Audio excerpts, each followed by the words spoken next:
Desculpa, mais um encontro aí do curso de formação docente e educação do campo, ação promovida aí pela Escola Estadual Rural Taylor Egídio, ao qual mando um abraço novamente, professora Sonilda, professor Brito, professora Fimaci, todo aquele coletivo de trabalho, que fica no município de Jaguaquara, no Vale de Quiriçá. Escolas parceiras, nós temos o Colégio Virgílio Pereira de Almeida, também em Jaguaquara, colégio estadual que atende estudantes na cidade, mas tem estudantes também das zonas periféricas, estudantes que são oriundos do campo de Jaguaquara, e colégio estadual José Américo Araújo, em Itaité, na Chapada Diamantina. Esse sim atende a muitos estudantes do campo, O turno matutino praticamente todo é composto por estudantes do campo. E aquela velha história que eu já conversei com vocês, que a escola, independente da localização geográfica, ela pode ser sim uma escola que trabalhe com o currículo da educação do campo, tendo em vista que atende essa modalidade, atende esses estudantes, e tendo em vista que o campo e a cidade são imbricados, né? Essa visão de campo, essa dualidade, cidade, zona urbana, zona rural, é um conceito muito complexo. Na verdade, o campo, né, e a cidade eles são imbricados. Ok? Então, a escola está na cidade, mas atende também a educação do campo, independente da localização geográfica.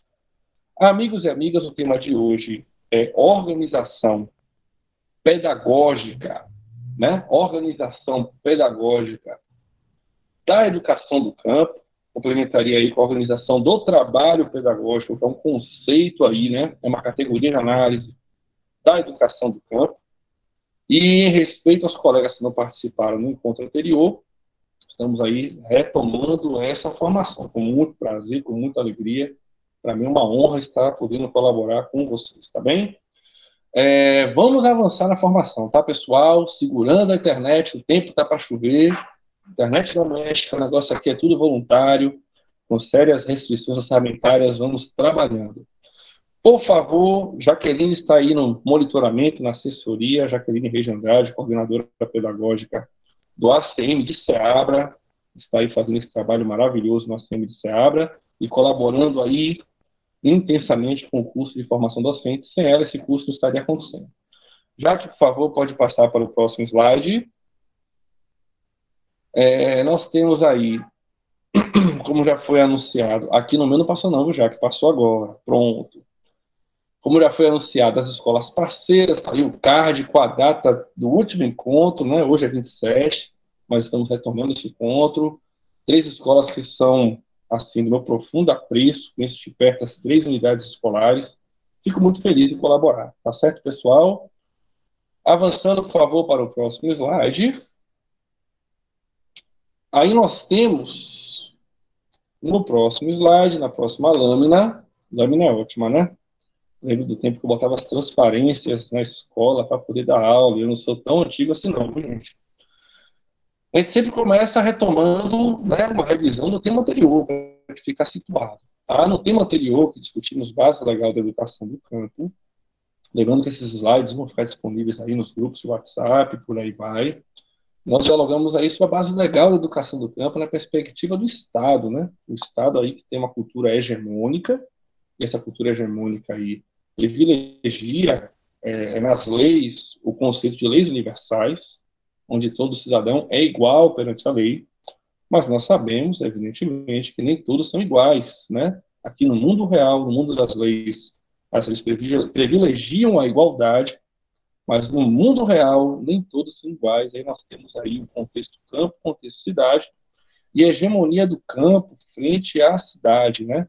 Através, inclusive, de toda o que o Tomás Tadeu da Silva chamaria de currículo oculto, né? Onde privilegia uns e não privilegia outros. O campo é sempre visto como um lugar mais atrasado, um lugar que precisa de ser urbanizado, quando, na verdade, campo e cidade, como já falei, estão imbricados, né? O campo complementa a cidade complementa o campo.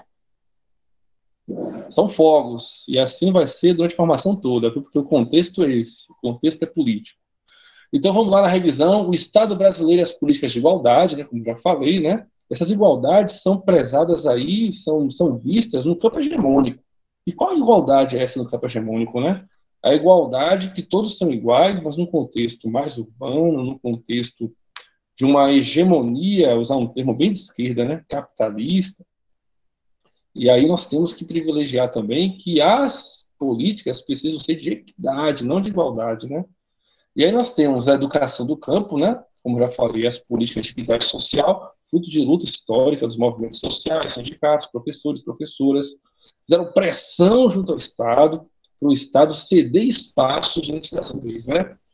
Então, como já falei, é fruto de uma trajetória histórica.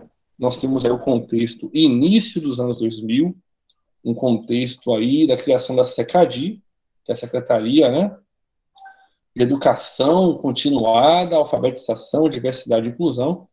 Foi, inclusive, extinta essa secretaria, viu, gente? Falar até baixo aqui. Foi, inclusive, extinta essa secretaria, mas, através dela, foram criadas modalidades da educação básica. A educação do campo é uma delas, temos a educação de jovens e adultos, a educação quilombola, a educação indígena, a educação especial, todas elas aí nesse contexto de políticas de equidade. Nem todos são iguais perante a lei. Então, alguns têm que ter um pouco mais de direitos para poder avançar nessa caminhada aí e ter acesso à democratização, né? A ter acesso aos serviços públicos com a mesma qualidade. Então, a base legal da educação do campo, né, e o pensamento político pedagógico dos anos 90 e 2000 foi colocado isso em pauta no último encontro, que apesar das leis, as leis que foram criadas privilegiando a equidade social, o pensamento pedagógico da época era um pensamento muito voltado aí às políticas neoliberais na educação, que já no interior aí desse processo já privilegiava uma visão hegemônica de educação, né? Que é a visão onde a educação precisa formar para a adaptação social, não para a emancipação social. Então, a adaptação social volta a ser o mercado de trabalho, volta a ser uma outra visão de formação que atende ao mesmo Estado hegemônico que criou as políticas universais e não as políticas de equidade. Então, se por um lado foi dada a política de equidade, por outro foi dada a educação contraditoriamente a essa visão. E o pensamento hegemônico nos anos 2000, principalmente, com o pensamento aí das pedagogias por competências, que inclusive até hoje imperam hegemonicamente na educação. Então, nós concluímos o trabalho anterior apontando, né, que o movimento por uma educação do campo, que é um movimento aí que pensa a educação do campo no outro viés, né, que foi dito isso, inclusive, nos dois primeiros encontros, deve ser apresentado aí como alternativa. Além da base legal, o movimento por uma educação do campo, ele vem como alternativa, de fato, a pensar um outro modelo de educação, que muitas vezes, nas leis da base legal, nas entrelinhas atende ao interesse, inclusive, mercadológico do capital, ok? Então, o movimento por uma educação do campo, final dos anos 90, ele traz todo esse arcabouço dos fundamentos e princípios da educação do campo, que é nessas bases que nós estamos trabalhando essa formação, tá bom? E não é São João, é política, infelizmente não é São João. Adoro São João, esse ano fiquei em casa, curtindo a live do Flávio José, ao lado da Jaqueline Reis de Andrade. Passa o slide, por favor, minha amiga Jaqueline, minha companheira. Bom, avançando, feita a revisão, nós temos aí os 4 pontos que nós vamos dialogar hoje, tá bom? Nessa noite. Temos aí, primeiro ponto, a organização do trabalho pedagógico, conceitos gerais.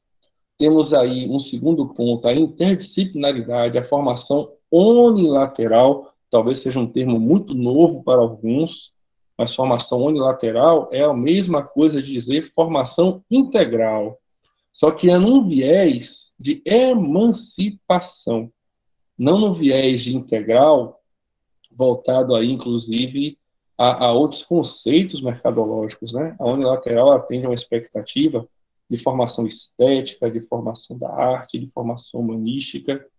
Vou falar um pouquinho melhor daqui a pouco. Temos aí o terceiro ponto, falando um pouquinho mais do planejamento do professor, os princípios da educação do campo e temas geradores. Lembrando que temas geradores aí é uma categoria, um conceito freiriano, né? E os princípios estão respaldados na base legal, e já foi dialogado no primeiro encontro, né? Fundamentos e princípios da educação do campo. E, por fim, planejamento docente, algumas alternativas que apresentamos aqui sobre como planejar nessa conjuntura de princípio da modalidade, interdisciplinaridade, formação unilateral, nas bases legais e, ao mesmo tempo, atendendo a perspectiva do movimento por uma educação do campo, ok?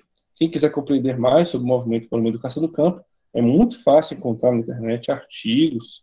Eu posso compartilhar os cadernos do movimento por uma educação do campo, inclusive nos grupos do WhatsApp, eu tenho todos em PDF, tenho vários impressos também aqui, os livros de fato.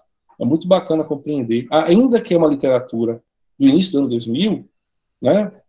É uma literatura, inclusive, muito numa expectativa de um Brasil mais igualitário, ainda vale muito a pena, né, fazer essa leitura. Temos aí para ilustrar uma grande horta aí feita como mandala, muito bacana, inclusive na EFA de Brotas de Macaúbas, temos uma colega de Brotas de Macaúbas aqui, tem uma horta em mandala muito parecida com essa. O professor Thierry de Bourgrave me apresentou essa horta. Um grande abraço, professor Thierry de Bourgrave, grande referência na pedagogia da alternância do Brasil, tá? Diretor aí, colaborador da EFA de Brotas de Macaúbas. Bom, apresentando os pontos que serão colocados em diálogo, vamos avançar antes que o São João volte. Vamos lá. São João aqui tá quente, viu, gente? Rapaz, São João tá pegando fogo. Antes fosse São João, e que bom que está sendo gravado. Vamos lá, Jaque, por favor, pode passar para o próximo. Isso, muito linda a mandala da EFA, com certeza. Eu conheci, tive o privilégio de conhecer em 2018. Tive em Brotas de Macaúba esses dias e no contexto pandêmico a gente não pode fazer muita coisa a não ser ficar isolado. Jaque, por favor, passando para o próximo slide, está aqui o primeiro ponto, ponto 1, organização, trabalho pedagógico. Nós vamos entrar aí no conceito geral do que é essa categoria de análise. Engraçado que há um tempo atrás, na minha graduação, inclusive, se falava muito em PPP, Projeto Político Pedagógico, Projeto Político Pedagógico, era o dia inteiro o tema Projeto Político Pedagógico, né? E aí eu comecei a trabalhar como coordenador pedagógico, minha preocupação era o PPP. E aí o projeto pedagógico, ele tem enormes diálogos de educação, né? Mas essa categoria, eu acho tão interessante, não tem o mesmo... Deveria... Peço, por favor, que Rian desligue o microfone, que está aí com um som de cânticos aqui na formação. Por favor, Rian.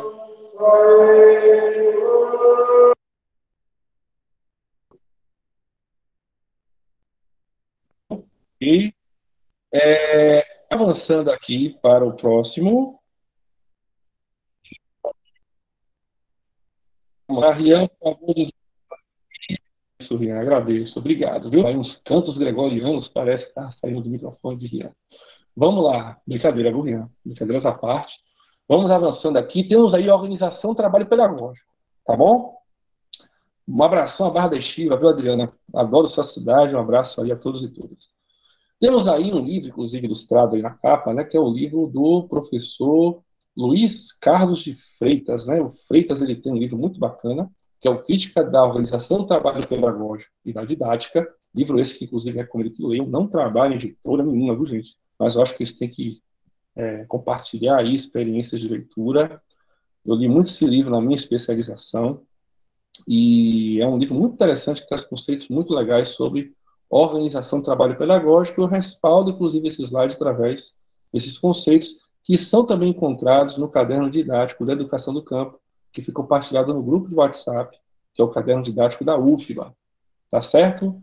Então, conceitos gerais aí sobre a organização do trabalho pedagógico, tá? Primeiro, não se limita à didática geral. A didática é uma ciência, né, muito trabalhada, inclusive nos antigos cursos de magistério. Não sei se alguém aqui fez o magistério, né, já extinto, infelizmente. Eu gostava muito do magistério, inclusive, apesar de não ser formado em magistério. Sou coordenador pedagogo, não magistério, sou graduado em pedagogia. E aí não é a didática convencional como nós pensamos. A organização do trabalho pedagógico engloba uma categoria muito mais ampla, muito maior, muito mais complexa, inclusive, tá? Então, o Freitas aponta que existem dois níveis na organização do trabalho pedagógico. Todo professor, professora, da educação do campo ou não, precisa compreender isso, tá? Quem está na gestão escolar precisa compreender que para a aula acontecer a contento, o gestor escolar tem que fazer a sua parte, o coordenador pedagógico tem que fazer a sua parte, a escola tem que funcionar como reloginho para que a aula aconteça, seja na sala de aula ou em um outro espaço, né? Que a aula não precisa ser na sala de aula, desde que tenha método, organização, construção de conhecimento, ela pode ser no espaço que convém, segurança para os alunos, né? E para o professor, claro, professora, tem que ter toda a organização para funcionar. Não pode ser na sala de aula, como pode ser em outro lugar. Então, quais são os níveis, né? Da sala de aula, que é o miudinho da escola, professor, professora ali com os estudantes, né? Da sala de aula, mas como eu falei, pode ser em outro espaço. E da gestão escolar. Então, são dois níveis.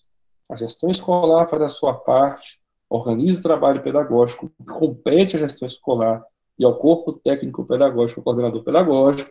O professor, professora faz a sua parte no nível que é a questão da aula, compreende? Então, o que é que compete ao professor, por exemplo, na organização do trabalho pedagógico voltado à sala de aula, né? Um bom planejamento escolar é fundamental, não se dá uma aula sem planejar, os recursos em mãos e todos planejados, né? O domínio do conhecimento, infelizmente nós temos aí uma fragilidade enorme entre alguns colegas que dão aula, mas não dominam o conhecimento, isso é uma coisa complicada. Nós, professores, nós vendemos o que nós temos, né? E se a gente não tem conhecimento, vai vender o quê? Então, quando eu te falo professor pesquisador, professor leitor, não é uma palavra retórica, né? A gente tem que estudar de fato para dar uma aula, independente da criança ser pequena ou ser um adolescente, né? Tem que fazer isso. Então, no nível da sala de aula, compete ao professor fazer o seu papel, organizar a sala de aula, espaços escolares, espaços da carteira, numa sala multisseriada, por exemplo, pensar nos agrupamentos necessários, né? Pensar em como vai organizar essa sala de aula, de modo que ela atenda a finalidade do trabalho que vai ser realizado. Enfim, vou falar um pouco melhor sobre isso daqui a pouco. Mas o diretor, a diretora, o coordenador pedagógico tem que fazer a sua parte, que é a segunda dimensão, gestão escolar. A escola tem que estar limpa, tem que estar aberta, tem que estar funcionando o horário certinho, com merenda, né, com tudo certinho. Todo o corpo administrativo da escola está lá em função de uma única coisa: organizar a parte pedagógica. E quanto à parte pedagógica da escola, eu, coordenador pedagógico, note como são trabalhos diferentes, tenho outra função, que é pensar a educação. Então, se o administrativo organiza a escola, o pedagógico pensa a escola, pensa a educação. Se um desses níveis não está funcionando certo, vai prejudicar o trabalho de construção do conhecimento. Uma escola que você chega, não tem ninguém para recepcionar os alunos, a sala está suja. Parece uma bobagem, mas uma sala suja, um aspecto sujo, tem todo um diferencial na sala de aula, né? Todo um diferencial. Não tem recurso disponível, tudo isso aí influencia num bom trabalho, num trabalho ruim.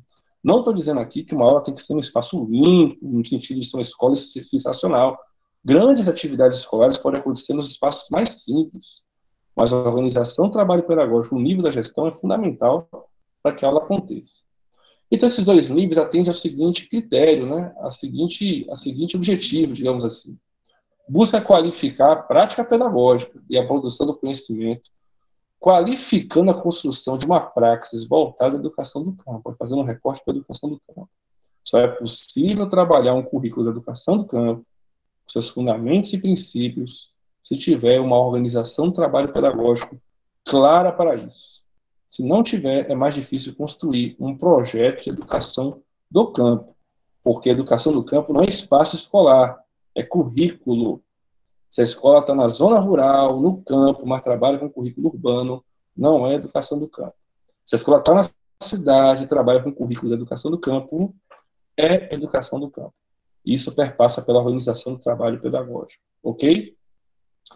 E aí o Freitas aponta o seguinte: para além de organizar didaticamente a escola, a produção do conhecimento da organização do trabalho pedagógico para a educação do campo, busca superar a condição humanização, versus alienação, né? E aí tem uma observação entre parênteses ali, objetivações para si. O que é isso?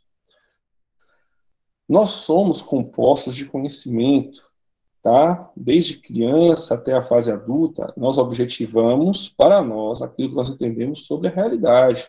O que é objetivação para si? Você constrói um grande arcabouço de conhecimento que vai mediar você na realidade concreta, né? Se Marcos está aqui sentado com o celular na sua frente, passando slide junto com Jaqueline Reis de Andrade, trabalhando como coordenador pedagógico em uma casa em Cravolândia, eu construí essas objetivações para mim, mentalmente, né? Mentalmente. Então, o estudante do campo ele também tem objetivações, assim como o estudante da cidade tem objetivações, né? Constrói a sua realidade, que é aquilo que ele compreende sobre a vida. Então, a educação precisa dar ao estudante o maior arcabouço de conhecimento possível para que ele tenha a condição de abstrair pensamentos capazes de formar objetivações positivas próximas à sua realidade concreta. E aí vem a alienação. O que é alienação? É um conhecimento voltado à adaptação social, voltado a atender a um status quo social. Como já falamos aqui muitas vezes, em um contexto urbano versus campo. Então, muitas vezes, está estudante do campo lá, mas ele é alienado e ele não entende o que é o campo, as relações que possui o campo, e começa a acreditar que a cidade é o lugar mais certo de se viver, porque a formação que ele recebe é toda voltada a isso. Então ele perde a identidade camponesa, constrói objetivações voltadas a uma vida que não é no campo. E aí ele se aliena. A televisão aliena, a mídia aliena e a escola também aliena. Então, quando se fala em humanização, é se compreender a realidade concreta, ok? E ele poder escolher. Eu posso morar no campo, como posso morar na cidade, mas nem por isso eu perco a minha identidade, que é o mais importante, né? Eu posso morar, inclusive, no centro de São Paulo e ter ali nas suas raízes, né, constituídas, o orgulho de ser um camponês. Ou eu posso morar no campo e ter vergonha de ser camponês, né, que acontece muito, inclusive, nas nossas realidades escolares. Isso aí influencia diretamente no ciclo econômico voltado ao êxodo rural, né? Isso é um tema antigo, recorrente, mas ainda assim importante, onde o homem do campo perde sua identidade, vai para a cidade grande. Muitas vezes ele não tem o conhecimento necessário para morar na cidade, porque tudo parte do conhecimento. E ele vai virar o quê? Mão de obra barata. E aí vai atender ao quê? Ao interesse do grande mercado, onde as massas de reserva no trabalho são muito importantes para poder gerar lucro. E ele muitas vezes tem até uma terra, podia produzir e ser feliz, mas ele não se reconhece como camponês. A televisão fala isso. A novela só mostra as pessoas de sucesso na cidade, né? O agro é tech, o agro é pop, o agro é tudo, não é a visão da agricultura familiar. E aí ele vende a sua terrinha na zona, no campo, a um preço, inclusive, barato para um grande comerciante ou para um grande empresário. Nada contra grande comerciante e grande empresário, viu, gente? Estou falando aqui de realidade objetiva, de ciclo econômico, ok? Que precisa ser criticado, inclusive apontar alternativas. Não é democracia que queremos para o Brasil, então vamos para a democratização através da educação. E aí o que acontece? Ele vende a sua terra e pronto. Quem já tinha terra anexa a mais uma terra fica logo rico, um latifundiário no campo, e aquele homem, aquele cidadão camponês vai para a cidade, vira mão de obra barata, bater na porta de vereador, porta de prefeito, cala a boca, Marcos. Mas acontece isso. Então, quando a gente fala de alienação, a alienação atende a um ciclo econômico, né, que atende, inclusive, a um projeto de educação, que é a educação rural. A educação do campo parte de um projeto de humanização. O que é humanização? Compreender a realidade concreta, e vamos falar um pouquinho melhor sobre isso no próximo tema, que são as contribuições da pedagogia histórico-crítica para a educação do campo, ok? Então, objetivações para si é a compreensão da realidade concreta, tá bem? É a grande contribuição do conhecimento, ok? Então, a alienação versus conhecimento capaz de emancipar os sujeitos. Então, não é qualquer conhecimento que se trabalha na escola, não é qualquer pedagogia que se trabalha na escola, né? É uma pedagogia capaz de atender às expectativas da produção do conhecimento crítico, por isso que apontamos aí a pedagogia freiriana, Tão criticado Freire. Quem critica Freire, a maioria nem leu. Viu? Nem leu. E outra, vou falar até baixo. Tem gente que fala que gosta de Freire, mas também nem leu. Viu? Tem que ler Freire, ler na fonte, né, para criticar ou para gostar. Tá bem, gente? Fica a dica aí. Ler Paulo Freire na íntegra para poder criticar ou para poder adotar com fundamentação pedagógica. Tem as contribuições à pedagogia histórico-crítica, que eu já falei. Tem a pedagogia libertária do professor Miguel Arroio e seus colaboradores. São pedagogias capazes de apresentar a realidade concreta dos sujeitos, tá? Ou pelo viés da identidade, ou pelo viés do conhecimento científico, ok? A frequência daqui a pouco vai, Jaqueline, rapidinho, daqui a pouco vai a frequência e espero que não tenha problema com ela como na semana passada, mas eu acho que não vai ter não. Pessoal, deu para compreender a caminhada até o último ponto, eu já falei, possui fundamentação pedagógica específica.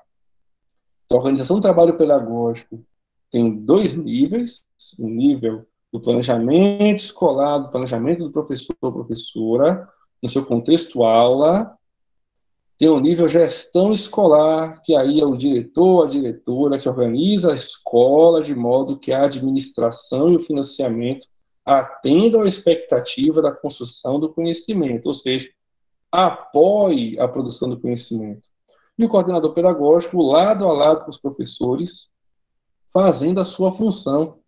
Inclusive, muitos de nós não sabemos qual é a função do coordenador pedagógico, mas eu revelo aqui. A principal atribuição do coordenador pedagógico é formar professores, ok? Formar professores. O Celso Vasconcelos fala uma coisa bem bacana. Ele fala assim: se o professor, a professora, tem sua turma, que são os estudantes, o coordenador pedagógico tem sua turma, que são os professores. Então, ele tem que estar atento, formando nas áreas da ciência pedagógica, que muitas vezes nós, professores e professoras, temos fragilidade, como planejamento, avaliação, didática. Esse é o campo de conhecimento do coordenador pedagógico. Tá? Avançando, por favor, toda a produção do conhecimento precisa levar as objetivações para si, ok? Produção do conhecimento crítico. Do contrário, não vai. A produção de conhecimento alienador na escola. Tá bom? Avançando, daqui a pouquinho passa a frequência. Deixa eu até ver aqui onde é que está a frequência. Vou mandar para você, dona Jaqueline Rejanade. Rapaz, eu acho que eu não... Ah, tá aqui. Só um minutinho. Copiei agora a frequência para a alegria geral da nação. Eu vou passar para tudo, dona Jaqueline. Uai, cadê a Jaqueline aqui? Um minutinho só, meu pessoal. Pronto, passei para a Jaqueline. Jaqueline vai passar também para o... Faz o favor, Jaque, passa aí através do chat, que o meu notebook perdeu conexão por completo agora. Tá bom? A internet aqui tá uma loucura, viu, gente? Mas vamos lá. Avançando, temos aí o próximo ponto, que são os aspectos gerais da organização do trabalho pedagógico, tá bom? Temos aí alguns pontos que compõem a organização do trabalho pedagógico. Aqui muitos já conhecem, não é nenhuma novidade, mas é importante lembrar, revisar, apresentar essa perspectiva, tá bom? Então temos aí o projeto pedagógico, né? O projeto pedagógico, ele compõe a organização do trabalho pedagógico. Ali a planilha ficou errada ali, não era para estar cortadinha, não, era para estar todo quadradinho, mas está valendo. E aí temos aí no projeto político-pedagógico três pontos fundamentais, né? Que é o marco situacional. O que é isso? O diagnóstico. Aí o povo fala assim, mas o projeto pedagógico tem um monte de diagnóstico, onde o aluno mora, contexto social. Gente, é fundamental compreender o objeto de trabalho. Né? E qual é o nosso objeto de trabalho? O estudante, seja da multisseriada, da educação infantil, ou do ensino médio, né? Que é o nosso contexto, inclusive, das escolas estaduais, com algumas escolas com fundamental, inclusive a EFT é fundamental e estadual, né? Então, compreender o objeto de trabalho é um marco situacional, um diagnóstico bem feito, inclusive, dessa realidade, que a produção do conhecimento precisa dialogar com o contexto social do estudante, a realidade do estudante. Mas, como já falei antes, repito, não é dialogar com a realidade e ficar na realidade, como muitas pedagogias fazem, né? Inclusive, muitas delas, pedagogias hegemônicas, né? Mas dialogar com a realidade apresentando uma proposição para a sua superação, Essa é a concepção crítica do currículo, né? A realidade, ela é mutável, ela não é adaptativa, né? Muitas pedagogias trabalham só com texto, trabalham só interesse, interesse do aluno. Gente, interesse do aluno não é base para o trabalho pedagógico. O interesse do aluno, ela é diagnóstica, né? Ela trabalha o começo, o diagnóstico. Mas o professor, ele é o par mais desenvolvido, que fala isso não sou eu, que fala isso é o Vygotsky, né?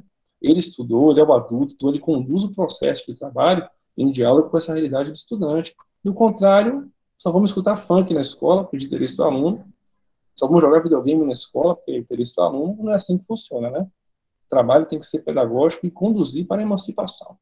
Então temos aí o marco situacional, né, que é o diagnóstico, temos o marco conceitual, que é as fundamentações pedagógicas, né, a educação do campo, já falei várias vezes, mas repito, pedagogia libertária, pedagogia libertadora, pedagogia socialista e pedagogia histórico-crítica como colaboradora da educação do campo. Não é qualquer pedagogia capaz de emancipar, ok? Tem que ser pedagogias de viés crítico. Me perdoe aí quem segue outras tendências e concepções pedagógicas. Adoro todas elas, estudo todas elas e fica o debate aqui aberto para quem quiser, ok? Vixe, que ousadia, viu, Marco?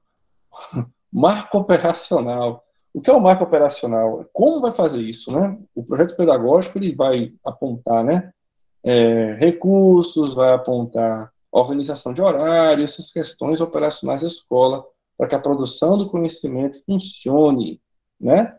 O horário não atende ao horário do professor apenas, atende ao horário de tempo-aula de produção de conhecimento. É assim que deve funcionar a escola, mas muitas vezes é tão descaracterizado na escola que nós, professores, professoras, coordenadores pedagógicos, diretores, enfim, pensa mais na administrativa do que na produção de conhecimento. A escola vira uma rotina muito louca, muito sana, e pouco se produz, diga-se de passagem, muito se trabalha. Isso é um problema sério que a escola precisa corrigir. A prioridade fundamental é a produção do conhecimento, que é o marco conceitual do projeto político-pedagógico. Então, avançamos para o outro ponto, que é o plano de ação da escola, né? Se temos o marco conceitual, o marco operacional e o marco situacional, vamos para o plano de ação, né? Como vai funcionar isso? Que organiza as funções necessárias ao funcionamento da escola, né? Quais são as funções indispensáveis para que a escola aconteça? E aponta para o princípio da gestão democrática, ou seja, esse plano de ação não parte só da cabeça do diretor da diretora.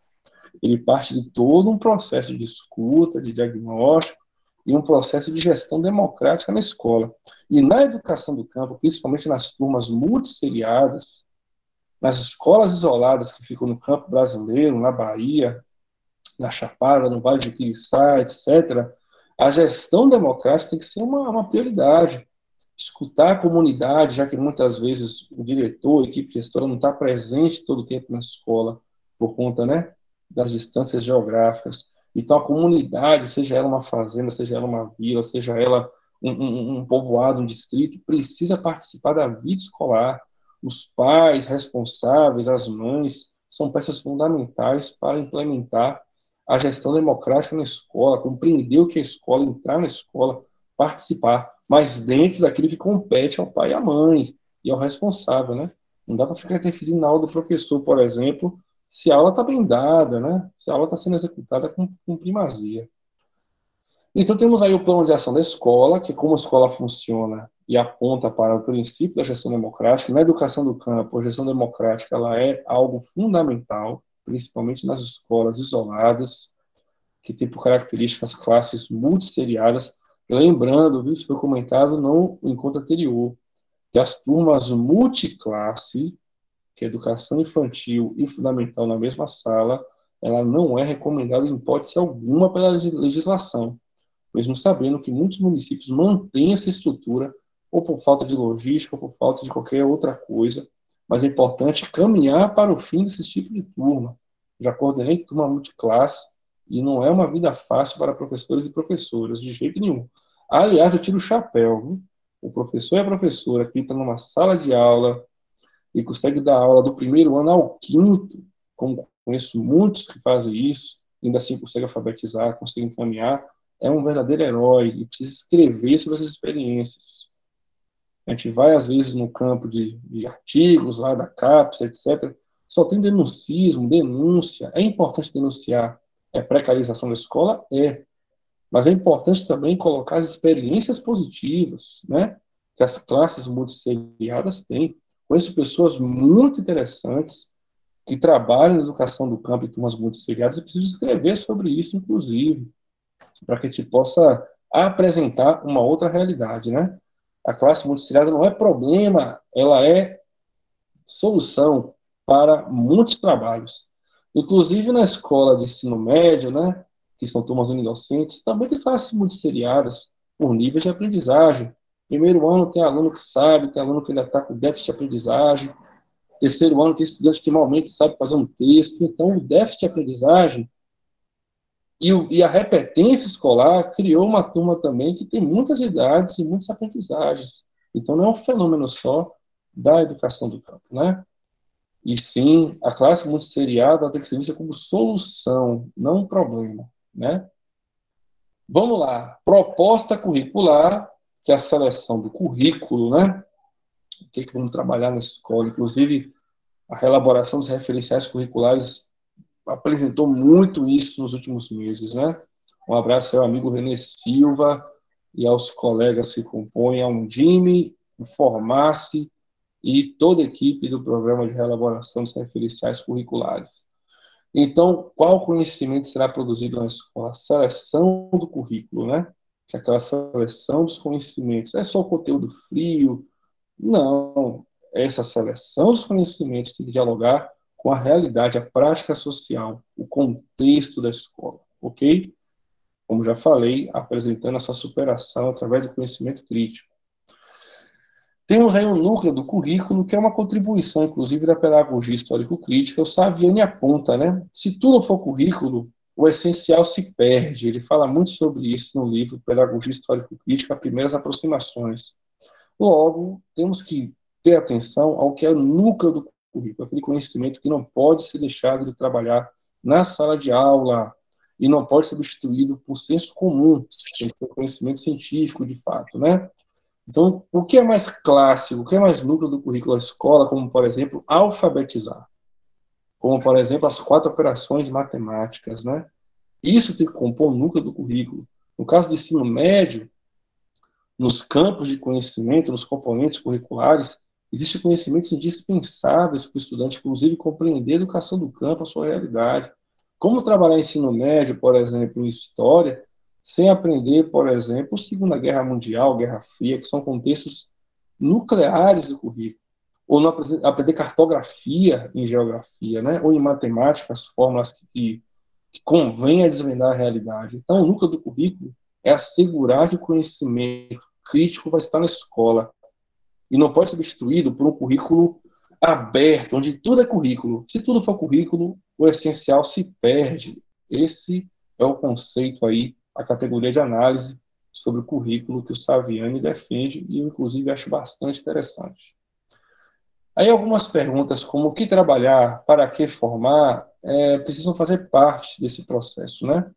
O que trabalhar, gente, não pode ser algo aleatório. Às vezes eu vejo alguns colegas trabalhando aleatório. Ah, eu vou abrir essa página hoje, vou dar. Pô, gente, não é assim que se faz conhecimento. Conhecimento, ele parte, né, de um trabalho, ó, o nome, organização do trabalho pedagógico, de um trabalho organizado, né, com pré-requisitos para entrar em outro, com diálogo para poder trazer para a realidade concreta. E aí apontamos aí os temas geradores, as práticas sociais, daqui a pouco. Ou não pode ser que vocês querem aprender hoje? Os estudantes falam, quero isso, quero aquilo. Não é assim que funciona. O professor está mais desenvolvido, ele tem que fazer o diagnóstico para poder trabalhar o conhecimento, para poder emancipar. Então, para que formar é uma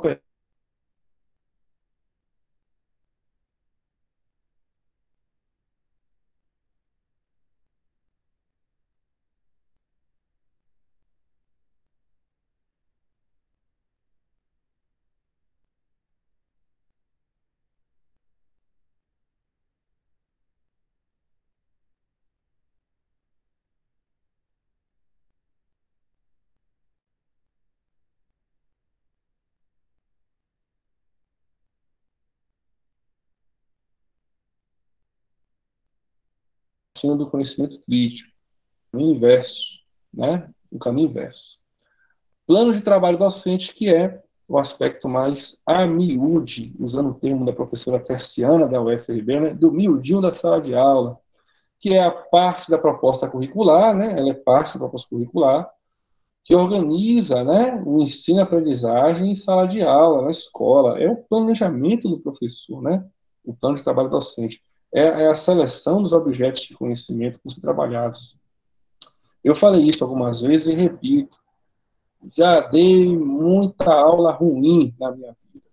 E em todas elas tinha uma coisa em comum. Eu não planejei essa aula. Então, quando você planeja a aula, a chance da aula obter sucesso é muito maior, né? Envelhecemos menos, né? Aquela aula maldada, olha para o relógio, a aula não passa. Se terminar, se terminar a aula antes do tempo previsto, aí virou um inferno a sua aula, né? Porque os estudantes, eles sabem disso. E aí vou começar a levantar, vou começar a brincar, vou começar até ter outras coisas. E você fica nervoso, nervosa. Aí chega em casa e fala assim, ó, eu não quero mais ser professor, ficar louco, fica louca. Não é assim. Planeje até para ter uma aposentadoria mais tranquila, né? E não precisar tomar remédios de tarja preta. Vamos lá, então, compreendidos os aspectos gerais da OTP, que é o projeto pedagógico, o plano de ação da escola, a proposta curricular e o plano de trabalho docente, planejem a aula, estudem para poder ter menos cabelos brancos, né? Os meus cabelos brancos é por razão ou outra, genética, que eu planejo, graças a Deus, as minhas aulas, nem todas dão certo, mas a maioria dá certo. Vamos lá, pelo menos por enquanto. Passa aí, por favor, minha nobre companheira Jaqueline, para o próximo slide. Bom, compreendido aí os aspectos gerais da organização do trabalho pedagógico, da UTP, temos aí uma frase, uma citação do Freitas, né? A finalidade da organização do trabalho pedagógico deve ser a produção do conhecimento, não necessariamente original, por meio do trabalho com valor social, né? Não do trabalho do faz de conta artificial. E ele aponta o trabalho do faz de conta artificial como esse trabalho, né, que descaracteriza, inclusive, o próprio objetivo da educação, que é emancipar sujeitos, né? Um trabalho com valor social, ok? Passando para o próximo ponto, temos aí a interdisciplinaridade e formação unilateral. Se temos aí tantos aspectos como a educação do campo, a produção do conhecimento, qual é a estratégia para se trabalhar, então? Vamos trabalhar através de uma abordagem interdisciplinar, que inclusive é muito falado e pouco compreendido, né? A Jaqueline, por exemplo, domina esse objeto de conhecimento melhor do que eu, porque ela estuda especificamente isso. Me deu uns toques aqui, inclusive. Pode avançar, por favor, já que para o próximo slide. Então, é muito comum algumas confusões de conceitos. Inclusive, já li muito trabalho, muito projeto que faz uma confusão enorme de conceito. Muitas vezes muito mais conceitos para poder encher texto do que necessariamente compreensão da realidade didática da escola. Então, temos aí três conceitos que aparecem muito, que são as concepções multidisciplinar, pluridisciplinar e transdisciplinar, achando que é interdisciplinaridade, ou inclusive colocando esse conceito sem compreender o que é. Então, é muito comum esses equívocos conceituais ao trabalhar a interdisciplinaridade, que é um termo muito batido e pouco compreendido. O que é uma concepção multidisciplinar? É o que é mais usado, inclusive, hoje na escola, quando se fala interdisciplinaridade. Fazemos multidisciplinaridade acreditando que é interdisciplinaridade. Corrigir os conceitos é importante para fazer um trabalho mais coeso. Então, o que seria a multidisciplinaridade? Né? Uma temática comum e nenhuma relação de colaboração entre as disciplinas. É aquela história, né? Quando é ensino médio, principalmente, tem muitos professores, aí todos trabalham o mesmo tema. Por exemplo, vamos trabalhar o tema poluição genética, a questão aí dos transgênicos, que é um tema importantíssimo, inclusive, viu? Os transgênicos é uma coisa complicadíssima. Imagina algo que é uma poluição genética. Genética. Conhecemos a poluição química, né? Por exemplo, você pega dejetos químicos, joga na natureza, polui a natureza, acaba com tudo, mas a natureza tem um poder de regeneração. e depois de alguns anos, algumas décadas, ela vai se regenerar. Vai se regenerar. O transgênico é uma poluição genética. Ele cruza com a planta e forma uma outra planta geneticamente modificada pelo transgênico. E não acaba. Ou seja, com o passar dos anos, o transgênico ocupa o espaço do natural. Olha que loucura estamos fazendo com a Terra. E estamos deixando isso correr solto. E o Brasil é o país que menos tem legislação contra transgênico. Não sabemos, inclusive, o efeito disso a longo prazo, na natureza, no nosso organismo, consumimos transgênicos, sem nenhum estudo de impacto. Imagina isso. Para colocar algo na praça, no mercado, são 20, 30 anos de estudo. E o transgênico está rolando aí, no óleo de soja, até na cerveja de transgênico. Agora acabou tudo. Até na cerveja de transgênico. Então, assim, vamos discutir transgênico. Na concepção multidisciplinar, todos os professores vão dialogar sobre o transgênico, mas ninguém vai colaborar, o tema vai ficar fragmentado, vai ser multidisciplinar. Ok? Multidisciplinar. É isso mesmo, Jaque. Se estiver errado, você bota o microfone aí e fala, por favor. Então, temos aí o pluridisciplinar, né? Pluridisciplinar, que é algo parecido, uma temática comum, há ainda uma cooperação entre os componentes curriculares, mas não há coordenação, né? É algo muito assim espontâneo e aleatório. O professor de matemática combina com o professor de química e dá uma aula, o professor de língua portuguesa combina com o professor de história e geografia e dá uma aula pluridisciplinar, mas não há uma coordenação, né? Que é próprio da interdisciplinaridade. E temos a transdisciplinar, que inclusive já vi muita gente escrevendo, faça um trabalho transdisciplinar, mas não compreende, porque o transdisciplinar é algo tão avançado, mas tão avançado, ó, é tão avançado, mas tão avançado, que alguns defendem a tese que esse trabalho ainda é tão avançado que a gente não consegue colocar em prática. Que o transdisciplinar, ele é uma interação global de várias ciências, vários objetivos, vários tempos e espaços, somente alcançável, superando o próprio conceito de disciplina. Eu uso disciplina, gente, para poder se enquadrar a interdisciplinar, multidisciplinar, que inclusive esse termo disciplina tem sido pouco usual hoje em dia, mas ainda assim compreendido como parte integrante da organização do trabalho pedagógico. Então, o transdisciplinar, nem disciplina tem.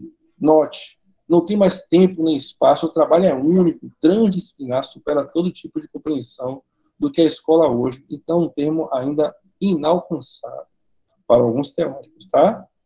Para alguns teóricos. Então, vamos em frente, compreendendo as confusões de conceitos. Vamos para o próximo slide, por favor, Jaque, que é a interdisciplinaridade. E a polícia está pegando fogo. E aí o que acontece?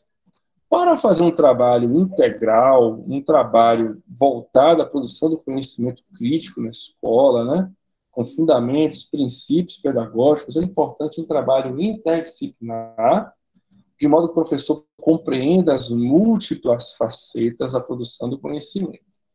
Então, a interdisciplinaridade, ela prevê a relação entre duas ou mais disciplinas, tá? Essa relação, existe cooperação e coordenação entre elas. Com qual objetivo, gente? Romper a fragmentação da ciência. Porque o paradigma cartesiano trouxe uma coisa muito bacana, que é a fragmentação do conhecimento científico em campos para que eles pudessem avançar.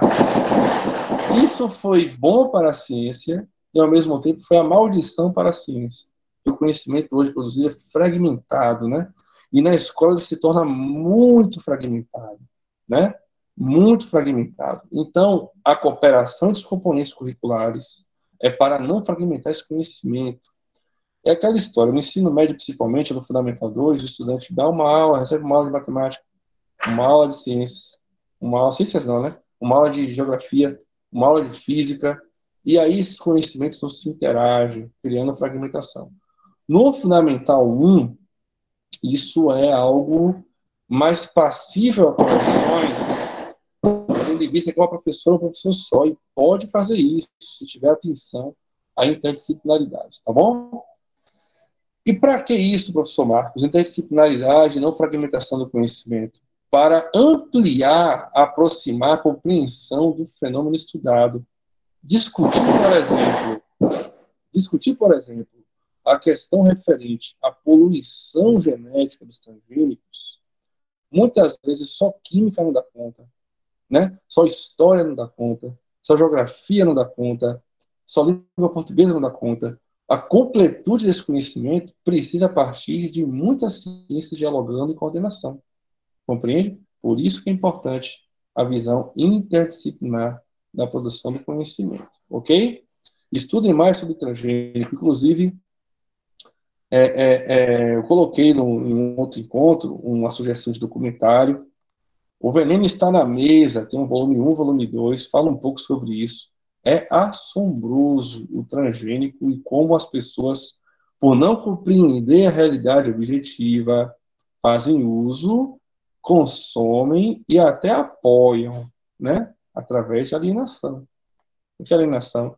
Você defender conhecimentos que, inclusive, são externos a você, né? Você não compreende a realidade concreta e ainda assim defende. E é por isso que a escola cada vez mais tem tirado a ciência de pauta, né? Que a ciência revela a realidade concreta. Quando eu falo ciência, gente, vamos falar saberes, né?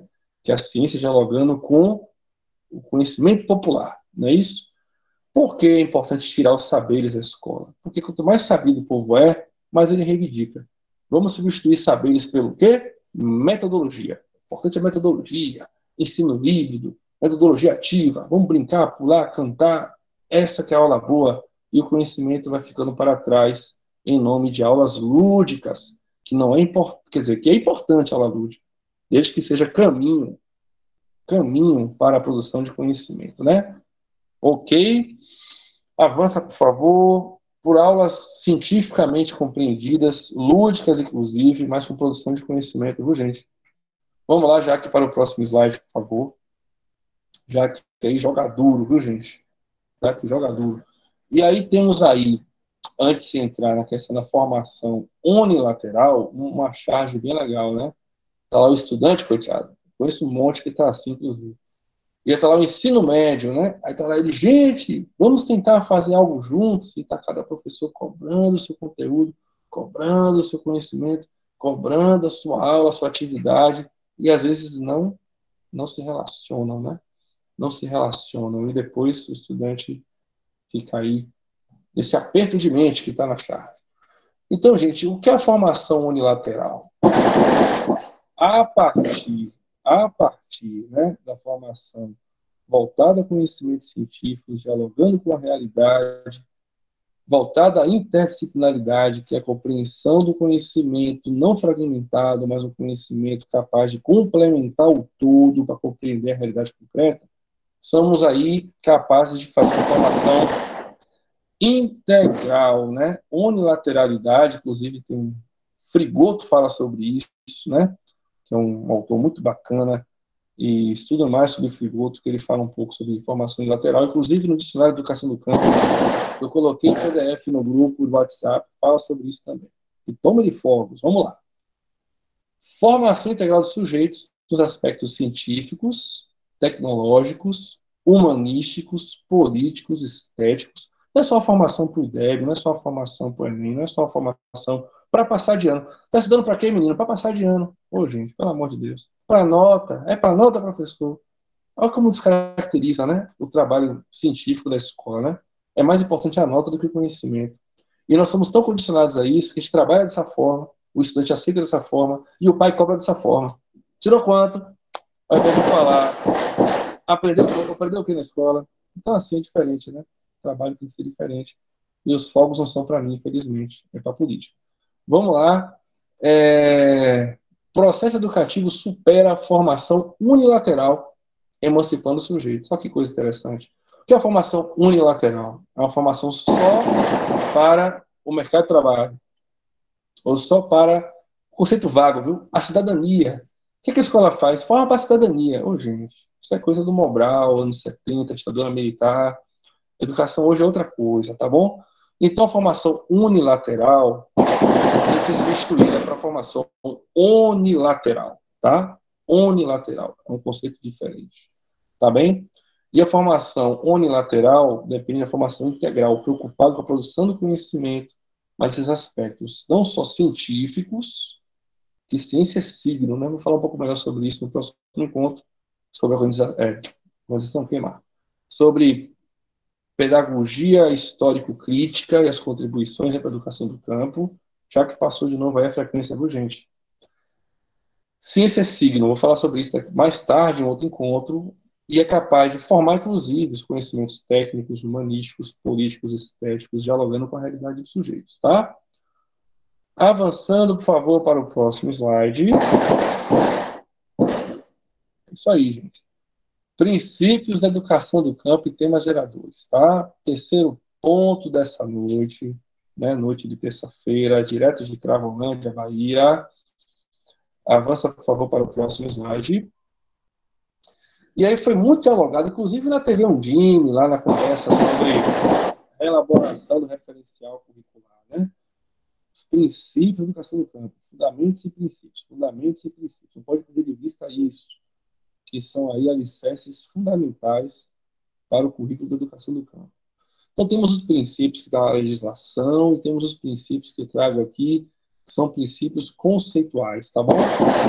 Temos aí a agroecologia, que é uma ciência fantástica, tem muito arcabouço de conhecimento, e outra é uma ciência fundamental à nossa existência no século XXI, porque nunca degradamos tanto o planeta Terra como nos dias de hoje. Recomendo um documentário. Alguns gostam, outros não gostam. Eu gosto. Alguns falam que não, que é oportunista. Recomendo um documentário chamado Uma Verdade Inconveniente, que fala, inclusive, sobre o aquecimento global, os efeitos da degradação do homem e da natureza. Alguns falam que foi oportunista, que é documentário, etc. Assistam, tirem suas conclusões. É muito bom o documentário Uma Verdade Inconveniente.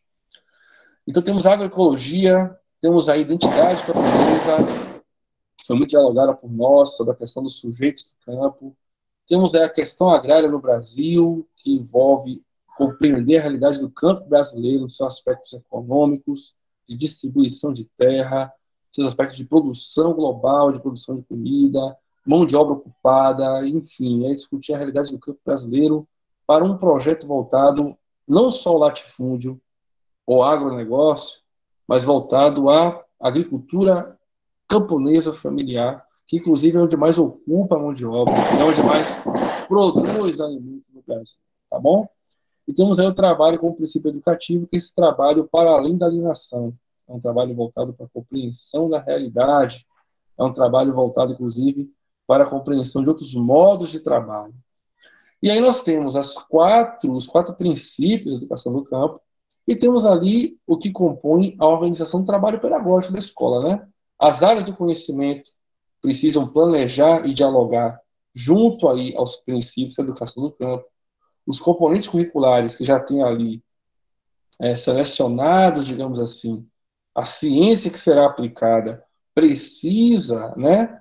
Vou falar até um termo interessante, descer do pedestal muitas vezes e dialogar com o chão da sala de aula, com o princípio da modalidade. E olha que eu defendo a ciência na escola, mas o conteudismo, ele é nocivo. Mas o conteúdo é importante.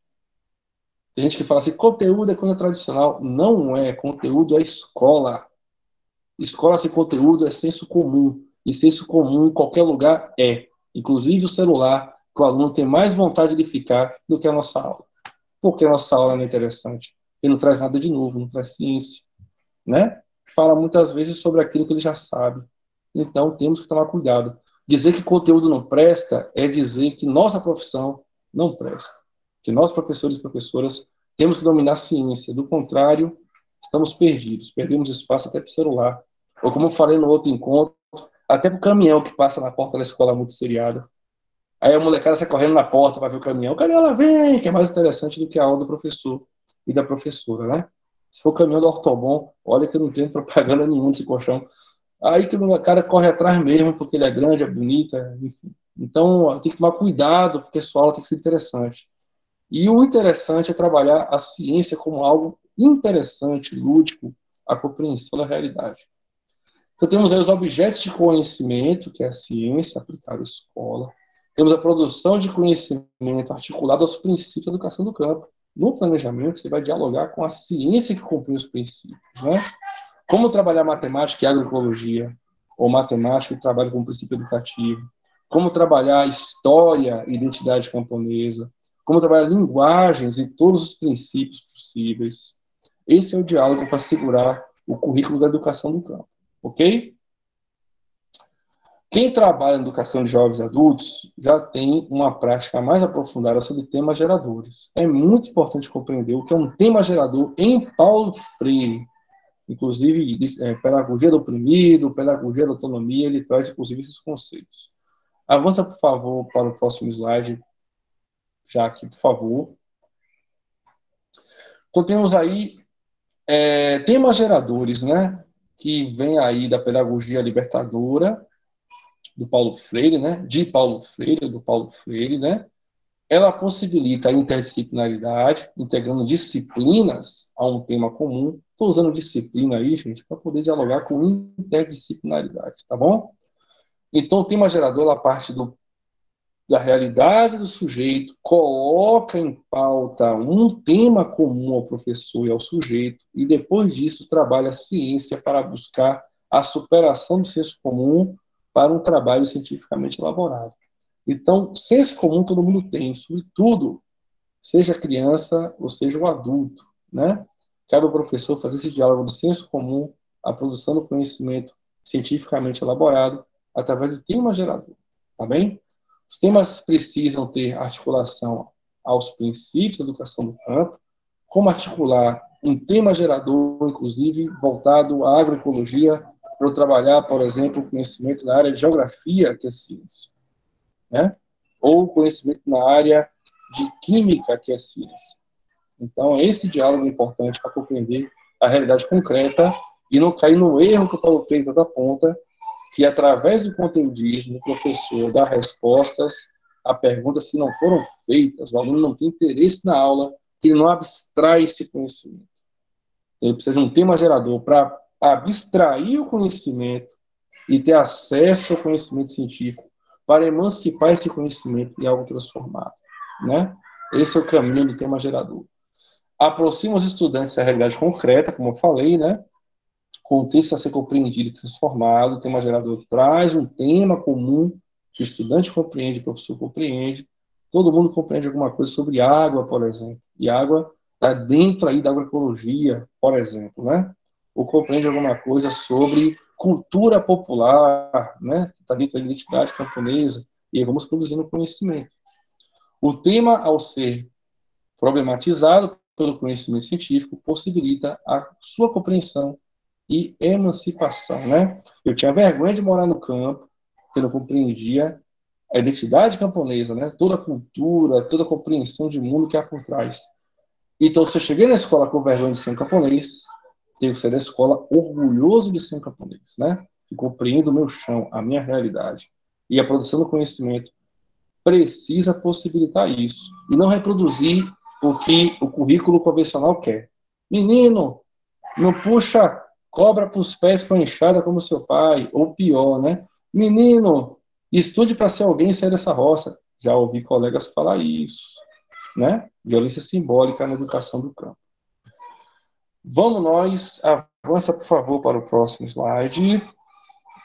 E aí nós temos aí só algumas sugestões de tema gerador, gente. Agroecologia, temos meio ambiente, gestão do lixo, agrotóxicos, gestão da água. Gente, gestão da água é uma questão urgente. Falar disso na escola não é falar só de conhecimento para nota, não. É falar de conhecimento para salvar nossas vidas. Olha como a escola às vezes está desconectada da realidade, né?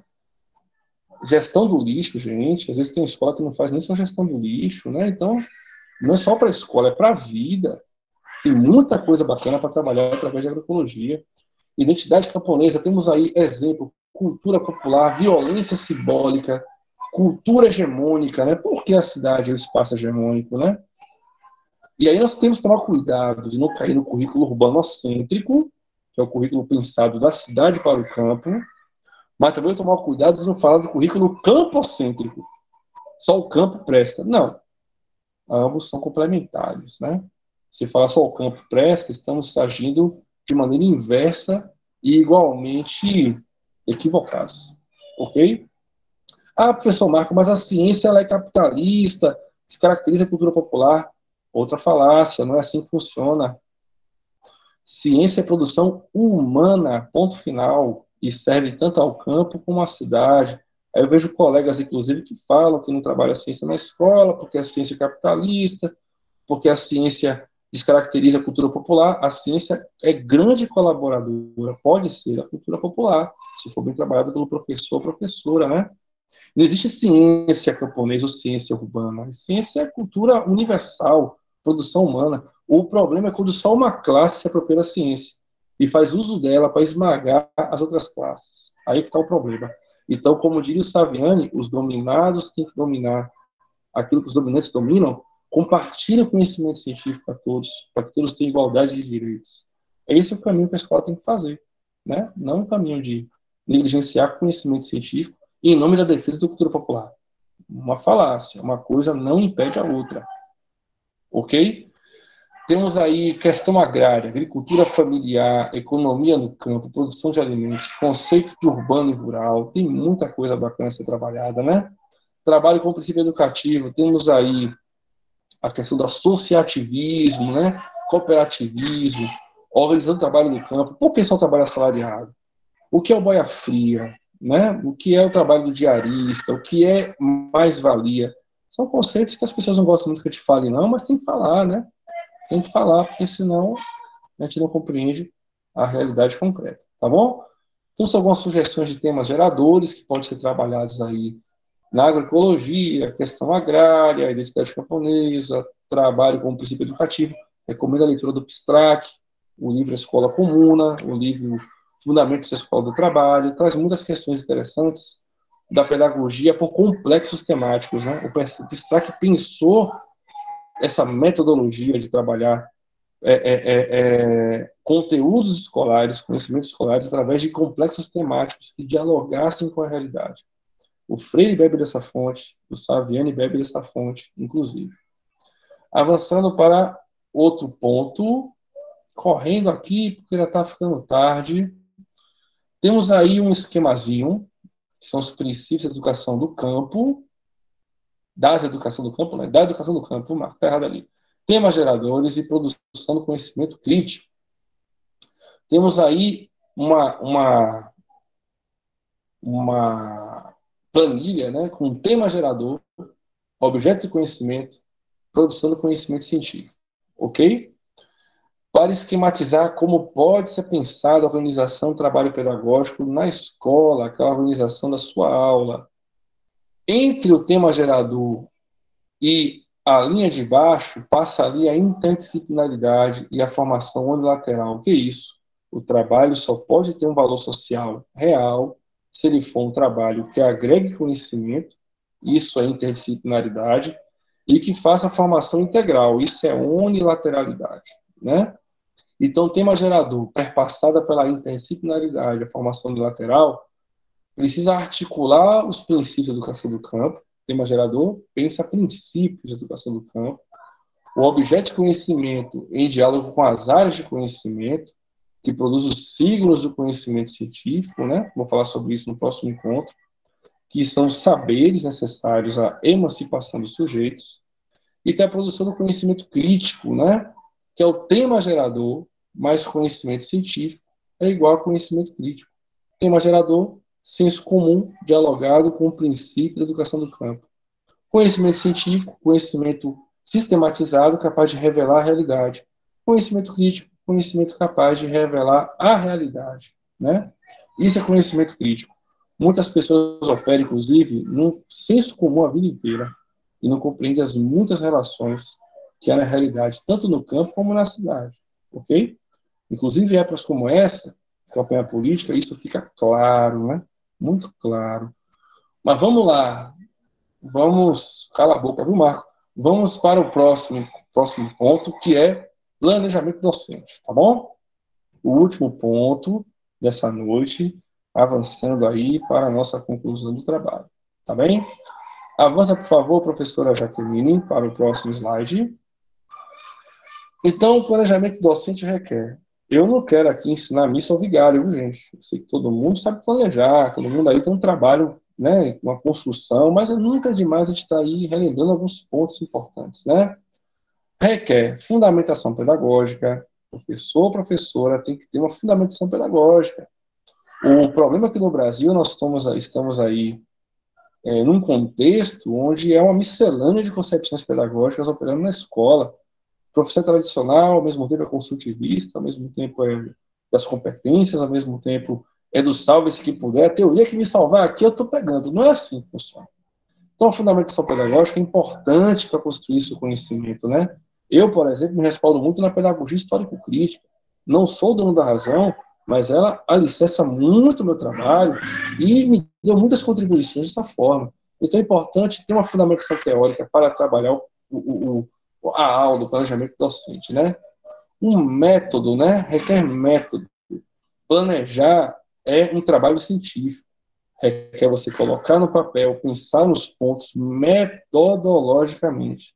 Ah, o planejamento está na cabeça. Muitos colegas fazem isso, né? Eu sei tudo. Não é assim que funciona, né? Método. Eu tenho que ter um planejamento e uma execução, uma avaliação do meu trabalho para saber se está dando certo ou não, né? O professor dá a mesma aula a vida inteira, mesmo não dando certo. Aí sabe de que é a culpa? Do aluno. É fácil. Do pai, da mãe. Aí fica fácil demais ser professor. Não é assim que funciona, né? Temos que planejar, avaliar se deu certo. Se não deu certo, trabalha numa outra perspectiva metodológica. É assim que funciona o planejamento docente. Apoio da gestão escolar e coordenação pedagógica, né? Requer isso, planejamento docente. Coordenador pedagógico fazendo o seu papel de formar professores, de fazer planejamento docente próximo ao professor, ter clareza do seu papel, viu, gente? É importante isso. Gestor escolar organizando a escola, preocupado também com o resultado, por aí vai, né? E por aí vai. Requer compreensão do objeto de trabalho. Gente do céu. Professor, professora tem que compreender aquilo que se propõe a trabalhar na sala de aula. Não é abra o livro, leia texto, responda a pergunta, quem terminou, baixa a cabeça. O aluno de hoje não usar um termo bem baiano como uma regra disso não, viu, gente? Temos que trabalhar conhecimento dinamicamente na escola, a produção de conhecimento, dominar o objeto é fundamental para uma aula lúdica, né? O povo acha que a aula lúdica é só aquela aula sei lá, que o professor bota na nariz de palhaço, sobe em carteira. Não. A aula lúdica é a aula que o aluno sai entendendo e gostando do que aconteceu. Os meus maiores professores eram professores que não eram lúdicos, não. Ele dominava o conhecimento. E ela ficava lúdica por cartaz. O que é isso? Cartaz de descoberta. Olha, rapaz, aquele negócio que ele falou, de fato é verdade. Que interessante. A ciência é lúdica por si só. Né? O conhecimento é lúdico por si só. Não estou desmerecendo quem é lúdico. Né? Quem tem metodologia ativa é fundamental. Mas não podemos substituir a ludicidade pela ciência. A metodologia ativa pelo conhecimento sistematizado. Método é caminho. Vou falar disso daqui a pouco. Tá? E não é só dominar o conhecimento também, né? Não, domina o conhecimento didática, entonação de voz, né? Entonação de voz, caminhar pela sala de aula, vai você ficar sentado na aula toda, que isso aí que acontece, né? Caminhar, chegar junto, sentar com o aluno. Ah, gente, professor não é fácil, não, né? Ninguém obrigou ninguém a ser professor, inclusive. Quem é tem que fazer direito. Ave Maria. Então vamos lá. Investigação sobre o destinatário. Quem é o estudante que está aí? É de multisseriada? Então, o planejamento tem que atender essa expectativa, né? Não dá para culpar depois a sala multisseriada. O estudante sabe qual nível de conhecimento, tem déficit de aprendizagem, vai ser por agrupamento, de que forma eu chego ao estudante. Tem turmas que aprendem melhor com a aula expositiva, outros com o trabalho em grupo. Compreender o objeto de conhecimento é fundamental. Estava conversando aqui com o Jaqueline outro dia. E, ó, gente, eu não sou exemplo para nada, não. Viu? Dou aula ruim, dou aula errada, enfim, né? Acerto, erro, como qualquer pessoa. Trabalhei no Colégio Luzia Silva em Jabaquara, um grande abraço para a equipe do Luzia Silva, né? Colégio que eu tenho um profundo carinho em Jabaquara. Recordo de um tempo que eu trabalhei com 5 sextas séries, olha que coisa interessante. Chegou um dado momento no meu trabalho que eu tinha uma aula diferente para cada turma, porque cada turma aprendia de uma forma diferente. Eu fazia 5 planejamentos, com o mesmo objeto de conhecimento muitas vezes, mas 5 planejamentos. Vixe Maria, Marco, pela chicotada nas nossas costas, gente, estou falando de realidade concreta.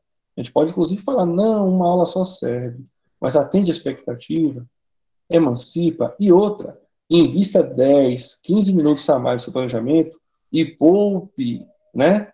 Estresse, poupe cabelos brancos, porque uma aula mal dada tira o sono de qualquer pessoa. Aí você fica nervoso, nervosa, chega em casa, briga com o esposo, com a esposa, é uma agonia, desconta no filho. Não, gente. Aula bem dada é vida, é social, inclusive. Valeu? Tem que ter objetivo, né? Tem que ter objetivo. Minha aula hoje é sobre tal coisa. Ao término, vai aprender tal coisa. Pronto, acabou. Não é, gente, abre o livro, página tal. Aí depois reclama do aluno. Vamos lá. Clareza sobre as possibilidades materiais. Eu vou planejar uma aula aqui com data show, não sei o quê. Gente, tá funcionando o data show? Tem o T, tem, tem o T, tem extensão, tá tudo certinho, né? Então, recurso material em mãos, planejado antes, pendrive bonitinho, tudo certinho, se for um data show. Eu sei que boa parte das escolas magisteriadas não tem esse recurso, né? Mas, recurso em mãos, aula planejada e pronta. Ah, não vou planejar tal aula porque eu não tenho tal coisa. Bom, é um problema no planejamento, tem que ter o recurso em mãos, ok? Vamos lá. Ah, eu conheço muita gente que se quebrou por não ter recurso. Planejou e na hora, eu mesmo já passei por isso. Gestão do tempo de trabalho. A aula tem que ter tempo cronometrado certinho, né? Se eu trabalho na classe multisseriada ou nas turmas unidocentes de Fundamental 1 ou pré-escola, tenho que saber fazer a gestão do trabalho. Na pré-escola tem a rotina. Por que a rotina existe, gente? Eu fragmento o tempo da educação infantil, porque entende-se, inclusive não é algo aleatório, é cientificamente comprovado, né? O estudante, a criança, tem menos tempo de atenção. Isso, inclusive, é contribuição de Vygotsky. Menos tempo de atenção. Uma aula expositiva de 1 hora não cola na educação infantil nunca, porque o tempo de atenção é menor. Então, eu faço uma rotina, fragmento o tempo para ter atenção, e somado esses tempos, eu faço o conteúdo necessário para o campo de experiência. Ok? Fundamental 1, idem. Fundamental 2, idem. Aquela aula planejada para durar meia hora, para depois ficar 20 minutos enrolando na chamada, não cola, gente, pelo amor de Deus. Aí o aluno depois apronta na sala de aula e toma suspensão. Li um livro uma vez, inclusive em contribuição do professor René Silva, o livro era dele. Indisciplina na escola. Eu li achando que ia falar do estudante. Sabe de quem falava? Do professor. O livro mostrava como a aula maldada provocava indisciplina na escola, né? Aula vaga, professor não dá aula, aluno pelo corredor. Libera mais cedo, chega atrasado, né? Isso tudo possibilita aí lacunas de tempo que viabilizam, inclusive, transtornos à escola, né? Então, não estou aqui pegando no pé dos colegas, não é isso, né? Não é isso, mas é importante compreender que a gestão do tempo é gestão de aprendizagem. E o estudante, às vezes, com 5 minutinhos a mais, aprende o conhecimento científico. Compreendem? Tire 5 minutos de cada aula no final do ano, é uma eternidade de conhecimento que é deixar de trabalhar na sala de aula. A classe trabalhadora precisa desse tempo para emancipar-se. Né? Quando a gente negligencia com o nosso tempo, estamos negligenciando com a emancipação de sujeitos. Retroalimentação sobre a prática docente. O que é isso? Eu estou dando uma aula. Estão compreendendo? Estão entendendo? Né? Se não estão entendendo, vamos fazer de novo. Tenho que me autoavaliar, né? Eles estão prestando atenção, não estão prestando atenção? Isso é retroalimentação sobre a prática docente. O coordenador pode fazer isso. Eu tenho maior prazer, por exemplo, de acompanhar um professor na sala de aula, a convite dele, inclusive, muitas vezes, né? Se assiste à aula, participa da aula e observe e retroalimenta no planejamento. Professora, na aula, tal ponto foi muito bacana, tal ponto merece destaque, tal ponto merece atenção, livre de qualquer tipo de coisa pejorativa, né, mas colaborativa. E, por fim, a avaliação para a aprendizagem escolar. Isso merece uma noite inteira de diálogo, né? Inspirado em Lucchesi, por exemplo, né? A gente avalia para a aprendizagem, não é da aprendizagem. O da aprendizagem é uma avaliação classificatória. Dei meu conhecimento, bom ou ruim, avalio com o instrumento, quem aprendeu passou, quem não aprendeu perdeu, né? Essa é a avaliação da aprendizagem. O para-aprendizagem é: dei meu conhecimento, utilizo o instrumento, avalio. Quem passou, passou. Quem não passou, vou trabalhar de novo a aula para que ele passe. Porque a avaliação é um convite ao conhecimento, não um convite à exclusão. Palavras de Lucchesi, ok? Então, o planejamento docente, ele tem muitos aspectos, né? Requer muitas coisas. Inclusive, quando se avalia para a aprendizagem, ao mesmo tempo embutido aí é a avaliação para a emancipação do sujeito, né? Quando a gente reprova, quando a gente negligencia com a avaliação, não tem um instrumento claro, estamos cerceando sonhos, cerceando oportunidades de crescimento desse sujeito, né? E às vezes nós, embutidos aí de arrogância, não, porque ele não sabe, porque ele não quer nada. Será que ele não quer nada? Todo estudante quer alguma coisa. Às vezes a escola não enxergou isso nele, e ele não enxergou isso na escola, né? Um dia que atrela as duas vontades, a coisa dá certo. Muitas vezes um aluno, quando evade, vá por mim, gente, a escola desistiu dele primeiro. Muitas vezes, na EJA principalmente, viu? Na EJA principalmente. Muitas vezes, quando o estudante desiste, a escola desistiu dele primeiro. Vá por mim. Então, planejamento docente tem aí uns aspectos. Não sou o dono da verdade, viu, gente? Podem criticar, fiquem à vontade, né? A gente erra como todo mundo, mas são questões que a gente vai colocando aqui. E aí, indo caminhando para o final, temos aí a tríade do planejamento docente, que é o conteúdo, forma, destinatário, já que passou o slide aí. O que seria o conteúdo, né? Interesse e contexto é conteúdo, é senso comum, mas ainda assim vale como conteúdo. O problema é ficar só no interesse e contexto, que aí é conteúdo, senso comum, o aluno sabe na escola, mas sabe no celular, sabe na televisão, sabe no futebol. E o último lugar que ele quer frequentar é a escola. Poxa, vou para a escola para quê? Se interesse e contexto eu aprendo em todos os espaços, né? Em todos os espaços. Então, conteúdo é cultura popular, é princípio da educação do campo, é objetos de conhecimento, são praxes, são saberes, né? Conhecimento científico é conteúdo, cientificamente elaborado é conteúdo, ok? Parte do senso comum para o conhecimento filosófico, como diria o Saviani, ou usando o termo que eu gosto, da síncrese para a síntese, né? Conhecimento sincrético, conhecimento sintético. Então tem a forma. Se tem o conteúdo, de que forma eu vou chegar ao conhecimento? E aí que está a confusão, né? Muitos professores e professoras acham que forma é conhecimento. Não, forma é caminho. Eu vou dar aula hoje de dança para os alunos. Dança, pula, corre, brinca. E o conteúdo? Ninguém sabe. Porque a aula toda a pessoa dançando, né? Então forma, metodologias, recursos, tempo de trabalho, organização didática, aí entra as questões que estão aí na vanguarda. Ensino híbrido é forma. É tanta formação de ensino híbrido, gente. E ao mesmo tempo, pouquíssimo diálogo sobre o que ensinar, sobre o processo de ensino-aprendizagem, como deve ser feito, né? Então é método, método, método, método. E a ciência fica para trás muitas vezes, né? Vamos fazer as coisas em conjunto. Metodologia ativa, ludicidade, brincar e interação. Educação infantil, então, é só brincar e interação se não tomar cuidado. É brincar e interação para se chegar ao campo de experiência. E o destinatário, né? Se temos o conteúdo, temos a forma, quem é o destinatário? Quem é que eu vou ter que dar uma aula e estabelecer a relação ensino-aprendizagem? Destinatário é quem são os estudantes envolvidos no processo de aprendizagem. Está em vermelho, inclusive, eu já falei sobre isso.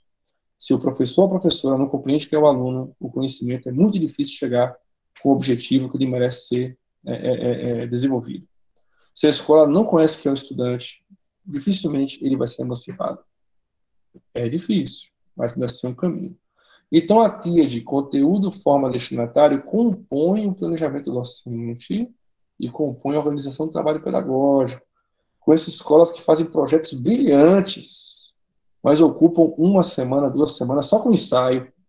Pula, se veste que não sei o que, tal, dança, Ave Maria, todo mundo gosta, todo mundo brinca, todo mundo pula, lota a escola, todo mundo rindo. Aí você pergunta no final assim, ensinou o quê? Aí não ensinou, né? Muitas vezes o que deveria ensinar. Valeu? Então é a ter-se que o conteúdo é o importante, a forma é o caminho para achar o conteúdo e o destinatário é o sujeito que tem que ser emancipado. Essa tríade é muito importante para a compreensão do, da construção do conhecimento crítico. Encerrando, já falei demais. Temos a conclusão, né?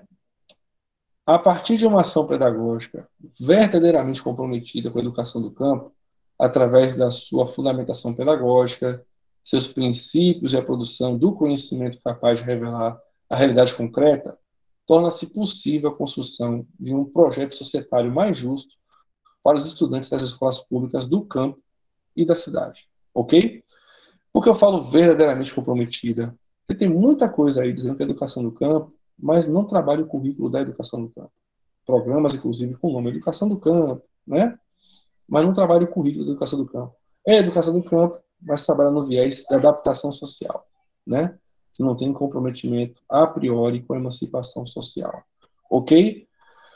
Então, com esse último slide, encerro a exposição de hoje sobre a organização do trabalho pedagógico na educação do campo. A gravação será disponibilizada no grupo do WhatsApp, nos grupos, né? São 2 grupos, viu, gente? Um voltou, agora tem um segundo grupo aí, com novos colegas, novos amigos e amigas compondo.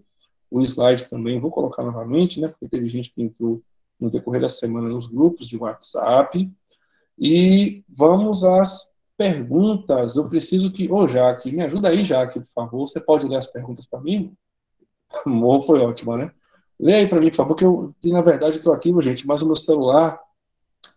Rapaz, configurou um negócio de Unity agora aqui, que os ícones sumiu tudo. Deixa eu ver se eu acho aqui onde é que está o chat. Espera aí.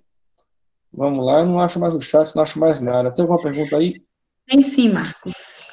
Boa noite aí aos colegas, a todos e todas que sempre escutam meu nome aí pelos bastidores, e dizer que é uma honra estar compartilhando com vocês esses momentos formativos, né, estamos dialogando aí com o nosso querido professor Marcos, certo?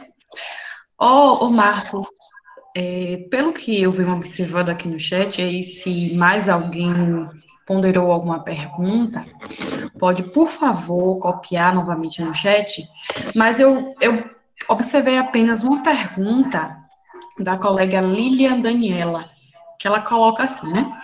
Marcos, como você trabalha com um profissional para que possa perceber isso em relação à avaliação, sem que ele se sinta ofendido sobre sua prática? Pergunta muito boa, viu? E parabéns, Jaque, pela leitura. Jaque tem que participar de uma formação na íntegra, né, Jaque? Jaque está, inclusive, com muita vontade de fazer isso. Mas o tempo é corrido, né, meu amor? Vamos lá, olha só. Essa questão aí que foi colocada sobre ofender o professor, né? É um negócio complicado. Porque, na verdade, dialogar sobre avaliação para a aprendizagem é trabalho, é atribuição. E muitas vezes levamos esse lado pessoal para o trabalho, é uma coisa muito nociva, né? O trabalho ele é impessoal, esse é o princípio da impessoalidade. Trabalho, por exemplo, com minha companheira aqui, Jaqueline, mas na hora de discutir trabalho, é a impessoalidade que tem que operar, né? No sentido dos fluxos de trabalho. A gente brinca aqui de vez em quando, tá? É natural isso, para deixar o clima mais leve, mas os fluxos de trabalho assim, têm que ser impessoais. Então, dialogar sobre isso com o professor ou professora, primeiro, precisa ter uma comunicação muito tranquila, né? Também tem isso. Eu li um livro uma vez sobre relações interpessoais, e aí o autor apontava o seguinte: boa parte das dificuldades de relação interpessoal está atrelada à dificuldade de comunicação. Não entendeu direito, uma voz mais ríspida, isso cria um clima de tensão na escola, né? Então, primeiro é compreender que o trabalho exige impessoalidade, logo ele não tem que estar ofendido, não. E se ele se sentir ofendido, o professor me desculpa. Esse é o meu trabalho, esse é o seu trabalho, somos amigos, estamos aqui para colaborar um com o outro, né? Depois, a comunicação muito clara, direta. Se for uma questão mais complexa, em lugar reservado, né? E é importante falar diretamente com o professor. Às vezes, nós coordenadores, gestores escolares, temos uma mania que é equivocada de falar por indiretas. Chega na sala do professor, gente, a avaliação tem que ser assim, assim, assim. Aí aquele que trabalha direito se sente ofendido. Fala, uai, eu trabalho tão bem e estou recebendo essa reclamação, né? E quem trabalha errado, entre aspas, se esconde, não aparece. Então, assim, falar por indiretas muitas vezes só faz exaltar o clima de tensão na escola. Chama o professor no canto, conversa diretamente com ele, né? Elogia quando necessário, faz o apontamento quando necessário. É assim que funciona. E depois a clareza do objeto, né? Se eu sou coordenador pedagógico, eu sou gestor escolar, o que é avaliação para a aprendizagem, né? Fundamentação conceitual sobre isso. E não é só apontar crítica, né? Apresentar o caminho e estar junto numa formação de professores, né? Estar junto na formação de professores. Formar professores é um ponto-chave para quebrar conceitos equivocados. Tem colegas mais resistentes, naturalmente, né? Inclusive o Lucchesi fala que na pesquisa dele, salvo engano foi no mestrado, ele percebeu que o ponto que os professores e professoras têm mais resistência em mudar é na avaliação, né? E é na avaliação que o professor ou professora se revela sobre sua fundamentação teórica.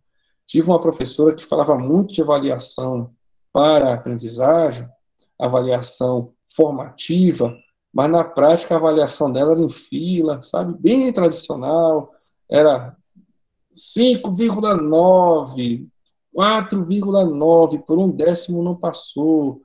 Aí eu pergunto ao professor, à professora, gente, um décimo, tudo bem, é nota.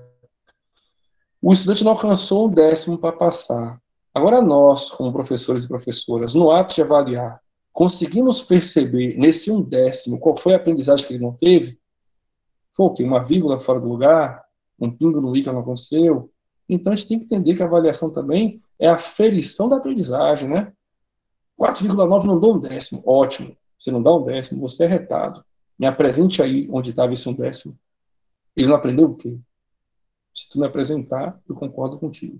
Então, assim, a gente tem que parar de usar a avaliação como juízo de valor, né?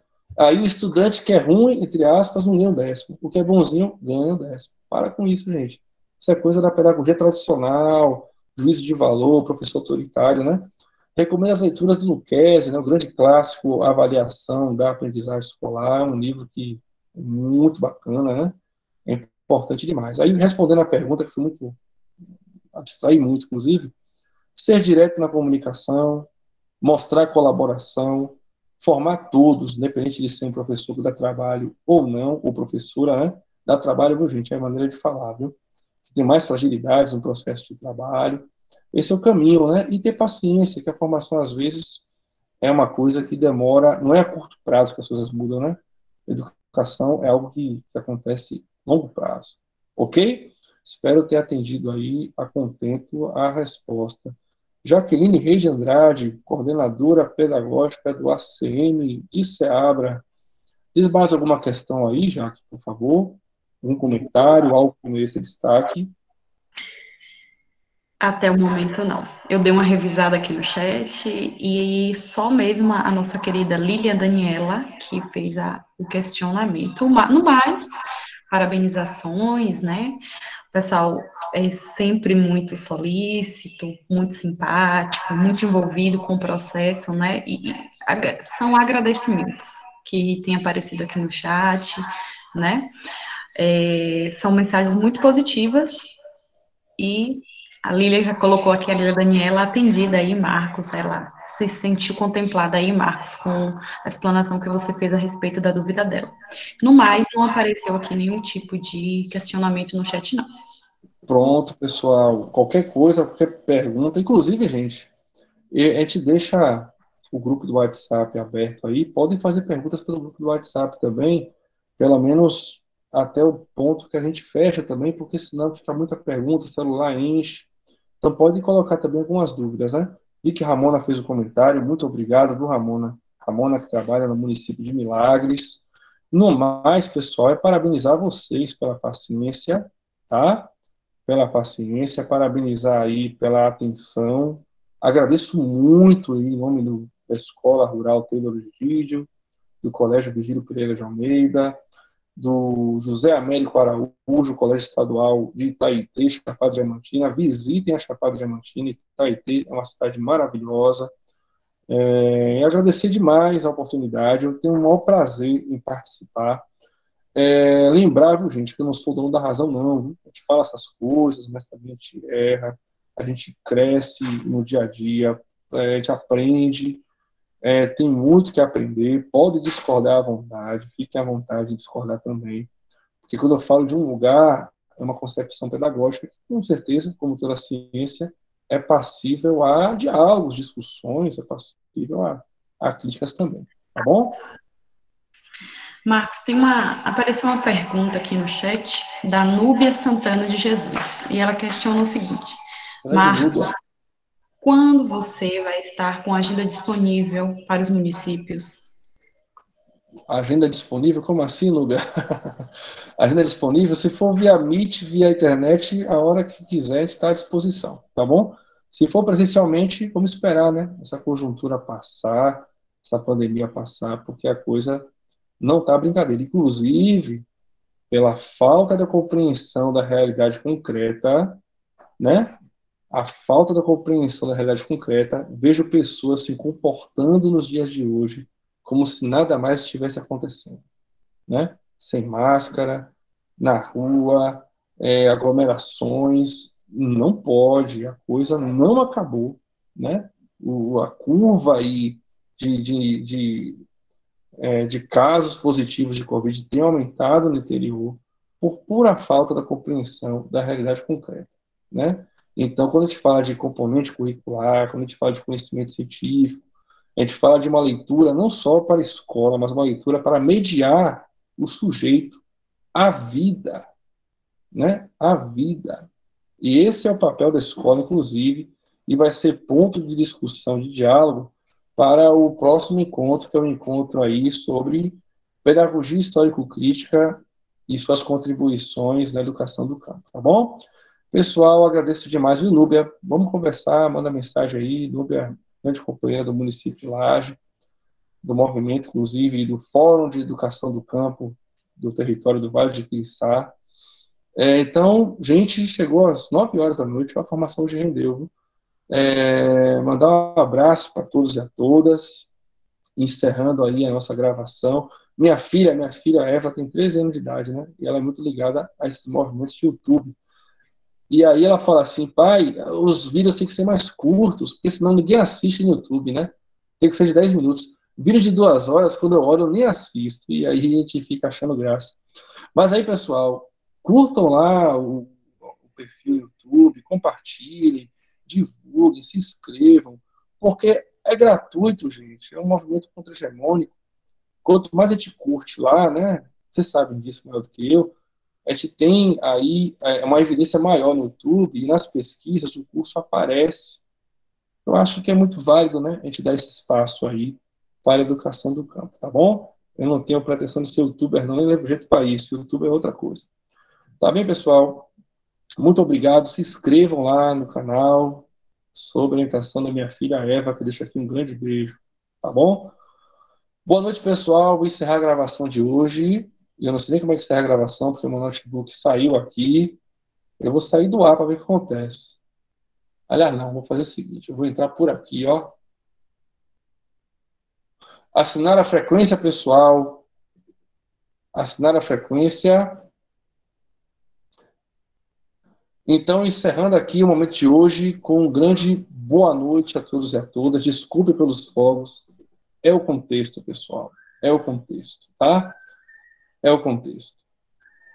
Fiquem com Deus, cuidem-se. Muito boa noite a todos e a todas, e em breve disponibilizarei aí a gravação no grupo do WhatsApp, no canal do YouTube, pesquisem lá, que estará lá, ok? Forte abraço.